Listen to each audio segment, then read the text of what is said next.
সংসারেতে মা নামে একটি মানুষ থাকে। ডেসক্রাইব করা বড়ই কঠিন সেই মানুষটিকে। 50 বছর আগের মা আর আজকালকার মা, বিভেদ আর করো না ভাই, মা তো সেই মা। কেউ বা বলে মা বলতে তাঁতের কাপড়, লাল গরদের পাড়, সিঁদুর টিপ, ঢলঢলে মুখ, এলো চুলের ভার।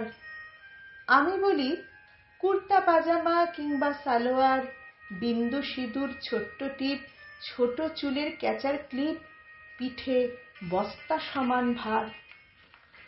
ঘুঁটে দেওয়া উনুন জেলে গলদ ঘর্ম হয়ে সারা বাড়ির ফাই ফরমাস খাটা সারা হলে, ঘামে ভিজে মা যখন বাটনা বাটত ঝুঁকে, মায়ের গন্ধ পাবার জন্য মুখ গুঁজতাম বুকে।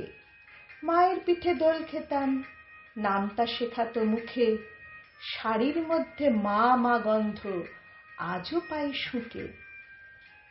সকাল সকাল উঠে পড়ে টিফিন, রান্নাবাড়ি, ঘরের কাজ, হোমওয়ার্ক, নেই কো জারি জুরি। বাড়ির সবার খেয়াল রেখে সঙ্গে বাজার হাট, অনলাইন বাজার শপিং, রাস্তা শর্টকাট। তারপরেতে স্কুলে পৌঁছে কর্মরতা মা, বাচ্চার মা দৌড়ে দৌড়ে পৌঁছনোর তারা।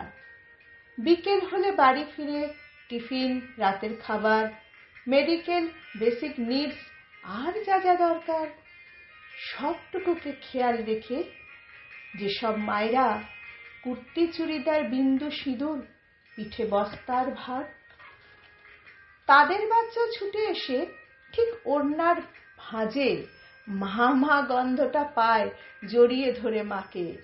মার বুকেতে মুখ লুকিয়ে ছোট্ট বায়না, আহ্লাদ আর একটু চুমু, আর কিছু চায় না। 50 বছর আগের যারা শাড়ি সিঁদুরের মা, আমার মা, তোমার মা, দেখতে মা মা।